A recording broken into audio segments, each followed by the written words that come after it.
Welcome friends, James Corbett here, CorbettReport.com on the 4th of November 2016, and this is another edition of the somewhat gone but probably forgotten episode of the Asia-Pacific Perspective series that I do with my co-host Brock West, who is usually introduced as being of APPerspective.net, although he is, I don't know if better known or at least more occupied with his work as video editor for CorbettReport.com and now also video editor for Newsbud.com. Before we start, Brock, why don't you just update people on APPerspective.net?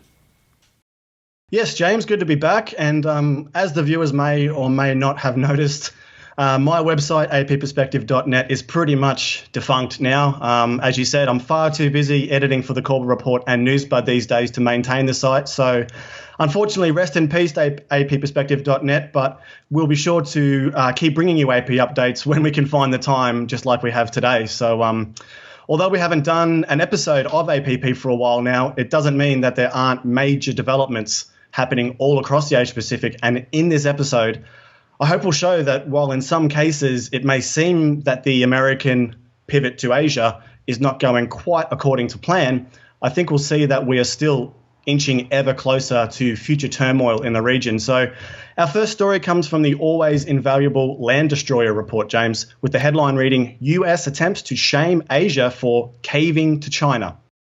It is becoming clear that US influence, despite its pivot towards Asia, is waning across the Asia-Pacific region.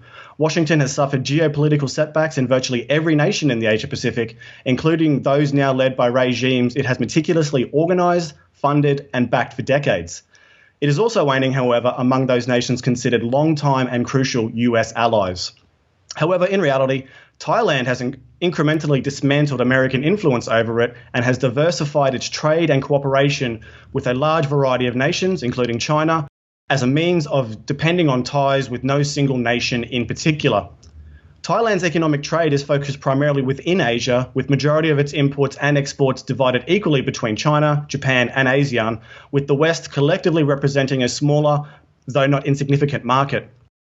Asia's transformation was entirely predictable, and despite the fact that the United States attempted to contain China and preserve its influence throughout the rest of Asia, it did so by ignoring the fundamentals of economics and socio-political factors, and instead focused on coercion through trade deals, compromising military alliances, and the creation and perpetuation of artificial strategies of tension both within targeted nations and between Asian states.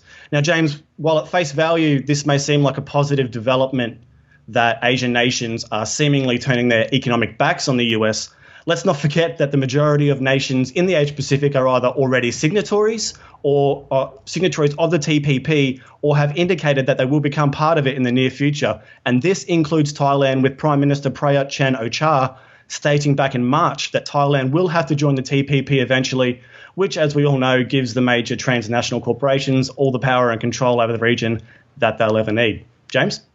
You're exactly right about that. I mean, there is a web of treaties and agreements and alliances that already exist in this region that already firmly ensconce much of the region within the US orbit. So that is already a fait accompli in many ways. And I think the other aspect of this is that we tend to fall into the enemy of my enemy is my friend, or the friend of my enemy is my enemy, or whatever, that kind of thinking very easily along these lines, because you can look at things like what's going on in Hong Kong right now. You have some of the kind of umbrella protest movement outgrowth has actually got seats in the Hong Kong legislature now, and they're causing ruckus and trying to agitate for separation from China. And there's no doubt there is some outside U.S.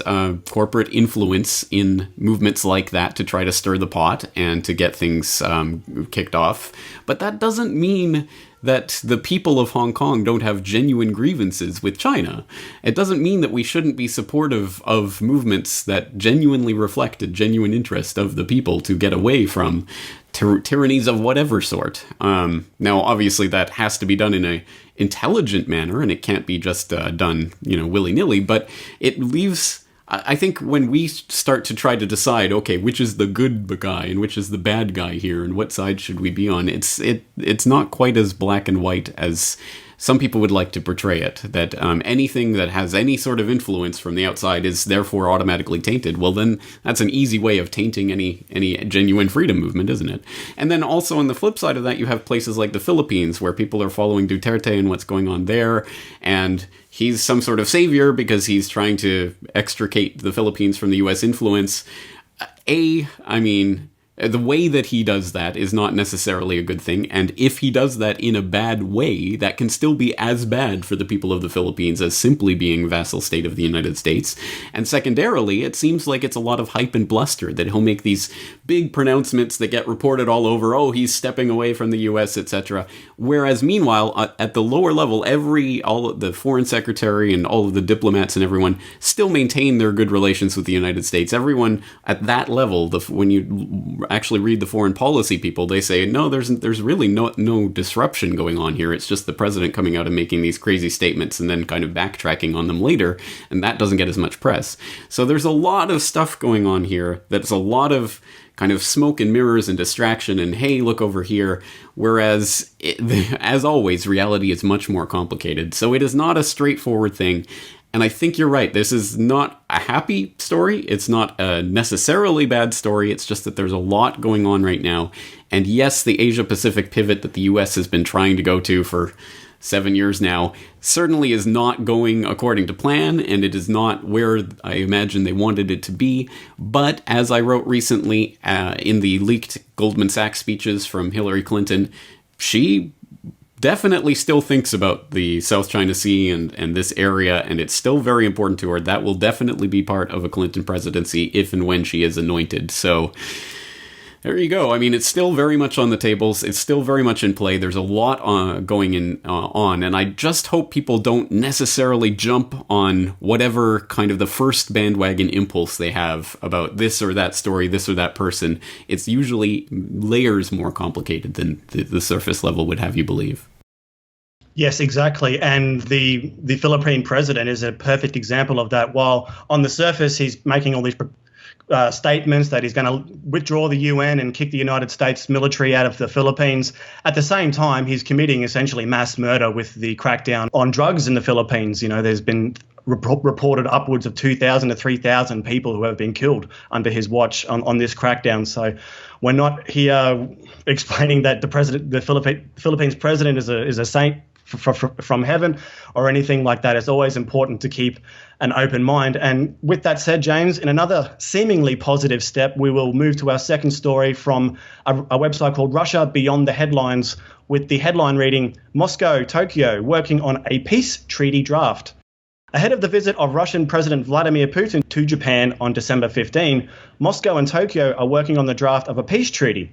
Valentina Matvienko, chairwoman of the Federation Council, which is the upper house of the Russian parliament, told this to reporters on November 1st. There have already been a series of consultations at the level of deputy foreign ministers, Matvienko said, adding that she was confident that Russia and Japan could draft a mutually acceptable peace treaty.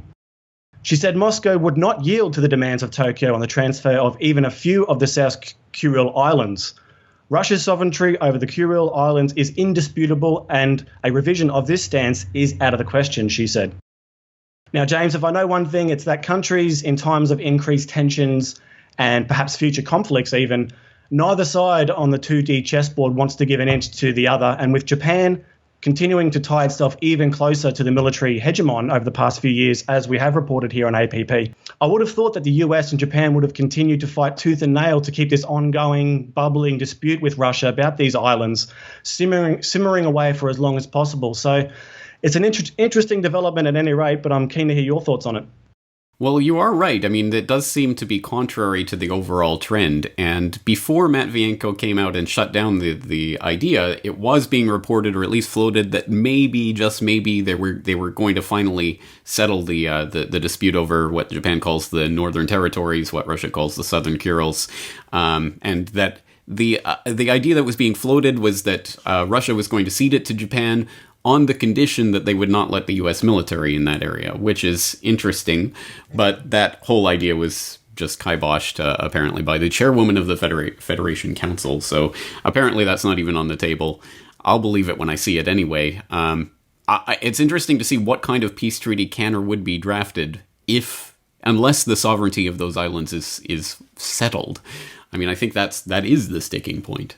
Why are they still arguing about World War II? It's because of these islands, right? So, I don't know. I mean, and just to put further brakes on the idea, just last week, Putin himself came out and said that he is opposed to setting any sort of time limit on a peace treaty. He was asked if they'd be able to close the deal within the next few months, and he said he's not going to put a time limit on it, and it's harmful to determine any time limits. So, I don't know. I think it might be a little bit of hype, but that it's even being talked about is interesting, as you say, because it does sort of go against the prevailing tendencies in the region. But it is one of those things where it makes all sorts of sense on paper. I mean, of course, for the economic benefits alone, Russia and Japan should have better relations and should be trading, and Putin will be attending a economic forum when he's in Tokyo.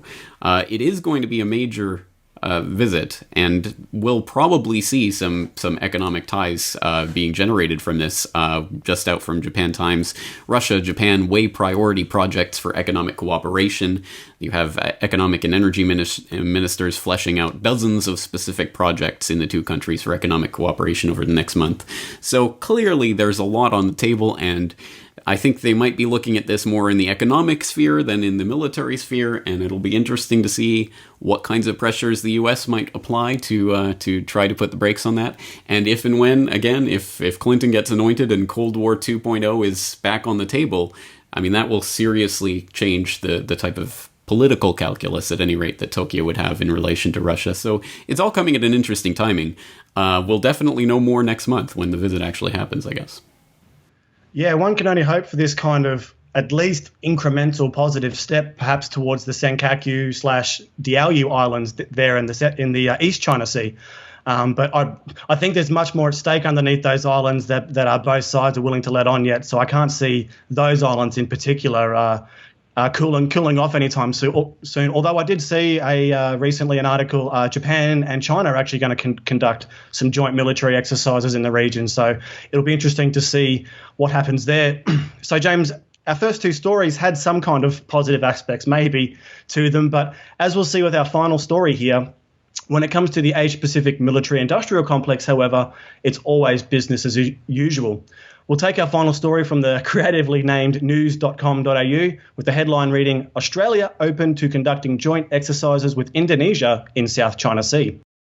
Last week, Indonesian Defence Minister suggested that Indonesia and Australia conduct joint military patrols in the South China Sea.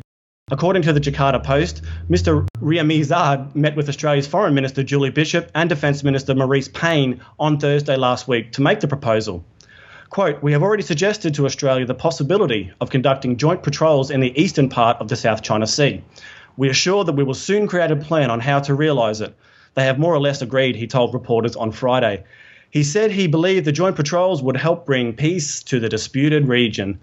Peace to the disputed region. It's a popular line, isn't it? I recall way back in 2001, 2002, when then Prime Minister John Howard lied to us all about Australia's need to send our military men and women off to slaughter in Iraq and Afghanistan. Of course, under the illusion of bringing peace, stability and security to that particular region. 15 years on, I want all Aussies here to ask yourself, is there peace? Is there stability? Is there security in those regions? I think that answer is fairly self-evident. How many times are we going to allow ourselves to be led into these imperialist wars? How many more lives of our servicemen and women and innocent human beings are we prepared to watch be snuffed out for all the sick ideologies of the powers that shouldn't be?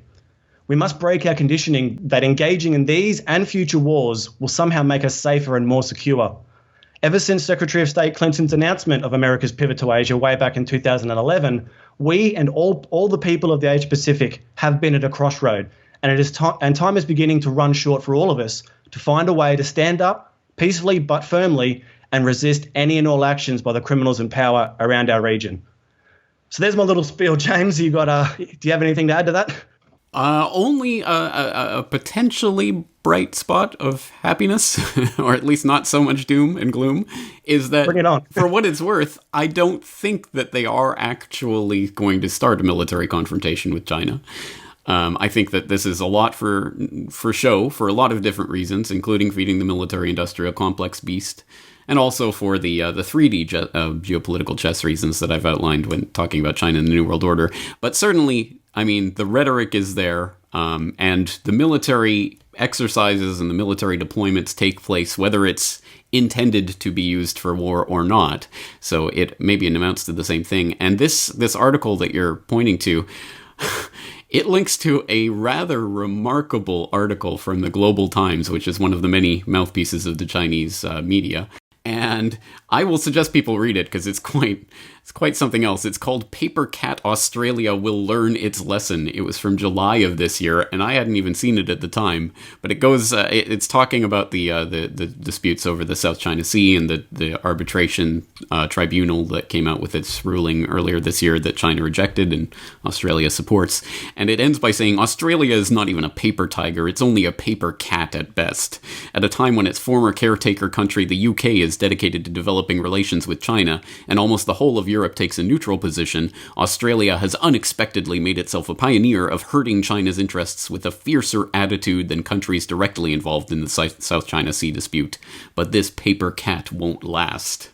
I mean, that's a pretty remarkable statement, essentially coming from the Chinese government, I mean, via its mouthpiece proxy, and not in very diplomatic language. That's the type of rhetoric that we are dealing with at this point. Clearly, clearly the hype and the tension is there. And as we've talked about before, even if there isn't necessarily the plan to start a military confrontation, when you start deploying forces in military exercises and in preparation and watchfulness and all that, all it takes is one hothead on one wrong day in one bad situation to start a military confrontation that becomes very real very quickly. So I think you're exactly right. To the people of Australia and all the people in this region generally, is this really where we want this to go? Do we really want to start some kind of major international conflagration over a patch of sea? I don't think so. I think there are better ways of dealing with this, and I think that we have to start finding those better ways of dealing with it before it becomes too late. Absolutely, and I don't even think it needs some kind of hothead to do it. I mean, you just need to go back to the Gulf of Tonkin incident. You know, it can easily be created as well, as we all know. So, yeah, I think that's going to do it for this this year's episode of APP, James. Just on a quick deprogramming note, I am working part-time as a video production editor for newsbud.com, and we are in the middle of our second Kickstarter fundraising campaign. So any viewers out there who haven't gone to that yet, and if you can, please consider supporting us.